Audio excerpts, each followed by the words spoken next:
आज का पूरा वीडियो जो है वो चंद्रमा के ऊपर है और आप ये कैसे जाने कि आपका चंद्रमा आपके बर्थ चार्ट में एफ्लिक्टेड है, मतलब कि पीड़ित है।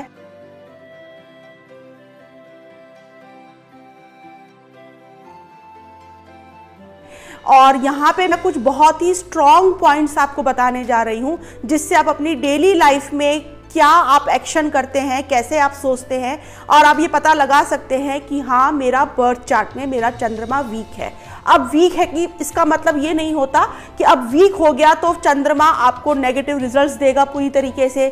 अगर चंद्रमा की महादशा चल रही है तो अब वो खराब हो चुकी है या आने वाली है तो अब मेरी चंद्रमा की महादशा खराब होगी, ऐसा बिल्कुल भी नहीं है। कोई भी प्लैनेट पूरी तरीके से कभी भी आपको खराब रिजल्ट नहीं देता, लेकिन जब वो एफ्लिक्टेड होता है तो उसके चैलेंजेस आपको लाइफ में बहुत फेस करने पड़ते हैं, उसमें आपकी बहुत सारी एनर्जी जाती है, बस इतना ही होता है। आप उस एरिया में स्ट्रगल कर रहे होते हैं। इसका मतलब ये नहीं है कि अब आपकी तरक्की नहीं होगी, आप पैसे नहीं कमाएंगे या आप ये सारी चीज़ें होने की वजह से जो मैं पॉइंट्स बताऊंगी अब आपकी जो लाइफ है वो एक तरीके से हेल हो जाएगी, ऐसा बिल्कुल भी नहीं होता।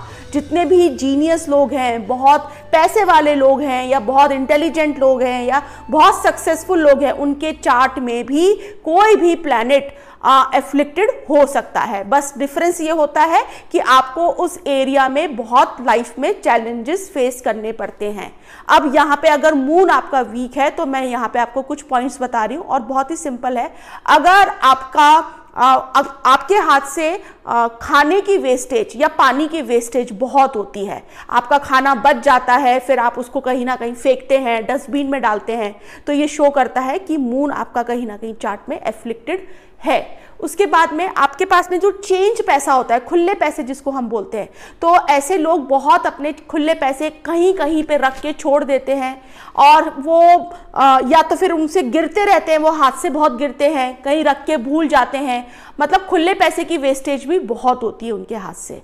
थर्ड, वेस्टफुल ट्रैवलिंग बहुत होती है। वो प्लानिंग बहुत करते हैं ट्रैवल की कि यहाँ जाएंगे, ये करेंगे, वो करेंगे, लेकिन जब वो ट्रैवल करके आते हैं तो कहीं ना कहीं उनको वो पीस या सुकून फील नहीं हो पाता। फिर उनका जो इमोशनल बॉडी है वो बहुत वीक होती है, उनको कोई भी छोटी छोटी बात बहुत जल्दी हर्ट होती है, बहुत जल्दी वो रो देते हैं, चीज़ों को वो भुला नहीं पाते, उनकी लाइफ में इमोशनल ड्रामा हर वक्त चलता रहता है। उसके बाद में अगर मैं एस्ट्रो वास्तु की बात करूं, यहाँ पर ये बहुत इंपॉर्टेंट पॉइंट है। ऐसे लोगों की किचन ज़्यादातर नॉर्थ वेस्ट डायरेक्शन में होती है। और मैं यहाँ पे ये भी बताऊंगी कि एस्ट्रोलॉजिकल कौन से ऐसे कॉम्बिनेशंस हैं जिससे आप चार्ट से, जिनको थोड़ा बहुत एस्ट्रोलॉजी आती है, चार्ट देखना आता है, तो वो पता लगा सकते हैं। और जो ये मैंने जनरल पॉइंट्स बताए हैं ये आप कोई भी जनरल आदमी अपने चीज़ों को मैच करके देख सकता है, जो मैं पॉइंट्स यहाँ पे आपको बता रही हूँ। फिर उसके बाद में बहुत अच्छे वो लोग हीलर्स भी होते हैं, साइकोलॉजिकल हीलर्स बहुत अच्छे होते हैं। लोगों के दुख दर्द को वो लोग बहुत अच्छी तरीके से महसूस कर लेते हैं, का मून थोड़ा सा कहीं ना कहीं एफ्लिक्शन में होता है। पुरानी बातों को मैंने बताया वो भूल नहीं पाते हैं और मदर के साथ में भी कहीं ना कहीं उनका इमोशनल अप एंड डाउन्स उनके रहते हैं। और नॉर्थ वेस्ट की जो मैंने किचन की बात बताई वो मैंने बहुत सारे केसेस में देखा है कि उन लोगों की किचन नॉर्थ वेस्ट डायरेक्शन में होती है या उनकी एंट्रेंस जो है वो नॉर्थ वेस्ट डायरेक्शन में होती है या फिर उनका बेडरूम नॉर्थ वेस्ट डायरेक्शन में होता है और वो रोग के स्थान के ऊपर कहीं ना कहीं वो लोग सो रहे होते हैं, अपना डेली रूटीन का काम कर रहे होते हैं, क्योंकि रोग का स्थान जो है वो नॉर्थ वेस्ट डायरेक्शन में ही फॉल होता है और उनको emotional up and downs, mood swings होना, ये सब भी हो रहे होते हैं या उनका नॉर्थ वेस्ट डायरेक्शन कहीं ना कहीं वीक होता है। अगर हम एस्ट्रोलॉजिकल चार्ट के हिसाब से देखें तो हम कैसे जाने कि किसी का चंद्रमा वीक है, तो सबसे कुछ मैं यहाँ पे पॉइंट्स बता रही हूँ, जैसे कि अष्टम का चंद्रमा जो कि मरण कारक स्थिति में होता है, क्योंकि अष्टम में डेबिलेटेड आपका मून हो जाता है। ऑल्दो वो बहुत सारी चीज़ों के लिए पॉजिटिव है, लेकिन इमोशनली अप एंड डाउन्स अष्टम का चंद्रमा बहुत ज़्यादा देता है। उसके बाद में अगर चंद्रमा को शनि की दृष्टि, मतलब तीसरी दृष्टि, 10वीं दृष्टि अगर फॉल हो रही है, मंगल की दृष्टि अगर फॉल हो रही है, 2 मैलेफिक या 3 मैलेफिक, राहु, शनि और मंगल एक साथ अगर चंद्रमा को देख रहे हैं, तो वो उसका एफ्लिक्शन फिर और ज्यादा इंटेंस हो जाता है, बढ़ जाता है। किसी का चंद्रमा भी अष्टम में बैठा है, फिर मैलेफिक की दृष्टि सिर्फ शनि की पड़ रही है, फिर किसी के मंगल की भी आ गई, फिर किसी के राहु की भी आ गई, तो ये और फिर एफ्लिक्शन उस चंद्रमा के बढ़ते चले जाते हैं। तो इस तरीके से भी आप चार्ट के अंदर देख सकते हैं।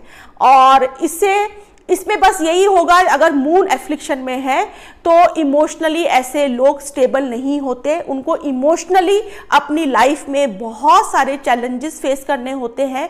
महीने में ज़्यादा दिन उनके मूड ऑफ एंड ऑन ही रहते हैं, मूड स्विंग होते रहते हैं, और वो खुद के ही विचारों से ज़्यादातर वो लोग परेशान चल रहे होते हैं। उनको कभी तो बहुत खुश हो जाते हैं, कई बार दुख होने लग जाता है कि कोई मेरा नहीं है, कोई मुझे प्यार नहीं करता, ऐसे खुद के भाव ही उनको परेशान कर रहे होते हैं। तो ये मैंने एफ्लिक्शन के बारे में बता दिया। अब मैं आपको यहाँ पे कुछ स्ट्रॉन्ग 1-2 ही रेमेडीज बता रही हूँ। अगर आप इसको रेगुलर बेसिस पे करोगे तो आप अपने माइंड की स्थिति बहुत पॉजिटिव उसको लेके आ सकते हैं, आपके इमोशंस में स्टेबिलिटी आ सकती है, और आप अपने आप को बहुत हद तक बेटर फील करने में मदद कर सकते हैं। इसका सबसे मून की सबसे बड़ी रेमेडी है वो है मेडिटेशन। क्योंकि जब किसी का मूड खराब होता है तो वो लंबे समय तक या कुछ थोड़ी देर के लिए भी बहुत आराम से मेडिटेशन में नहीं बैठ पाता, उसको मेडिटेशन करने में भी प्रॉब्लम होती है। तो उनको प्रैक्टिस करनी चाहिए मेडिटेशन करने की। और एक बहुत ही पावरफुल एक मैं यहाँ पे श्री रुद्रम का आप यूट्यूब पे से मतलब मेडिटेशन लगा के, पाठ लगा के, और उसको आप मेडिटेट करिए, बहुत ही पावरफुल ये रेमेडी है। अमावस्या और पूर्णिमा, इस दिन मून का वो जो एक फ्रीक्वेंसी होती है वो बहुत अप और लो होती है। तो इस दिन मेडिटेशन करना, इस दिन लिक्विड चीज़ों का डोनेशन करना, ये भी मून के लिए एक बहुत पावरफुल रेमेडी है। किसी भी आप मतलब गरीब लोगों को आप कोई भी लिक्विड चीज़, कोई दूध हो गया, बहुत अच्छी एक रेमेडी है। राइस और कर्ड को मिक्स करके देना लोगों को, ये एक बहुत मून की एक पॉजिटिव रेमेडी है। या सिर्फ राइस का डोनेशन करना, और शिवलिंग के ऊपर डेली राइस चढ़ाना, और वाटर के रिचुअल्स करना, जैसे कि शिवलिंग के ऊपर जल चढ़ाना, ये कहीं ना कहीं आपके माइंड को बैलेंस रखेगा, आपको बहुत सारी पॉजिटिविटी देगा। और मून चंद्रमा नवग्रहों में से बहुत ही इंपॉर्टेंट प्लैनेट है, क्योंकि ये आपके पूरे डे टू डे लाइफ में हर मिनट के आपके थॉट्स कैसे जनरेट हो रहे हैं, पॉजिटिव हो रहे हैं, नेगेटिव हो रहे हैं, मूड स्विंग्स हो रहे हैं, आपको क्या हो रहा है। तो मून आपके हर वक्त के थॉट्स को दिखाता है, और थॉट्स का पॉजिटिव होना बहुत इंपॉर्टेंट है, उनका स्टेबल होना लाइफ में बहुत इंपॉर्टेंट है।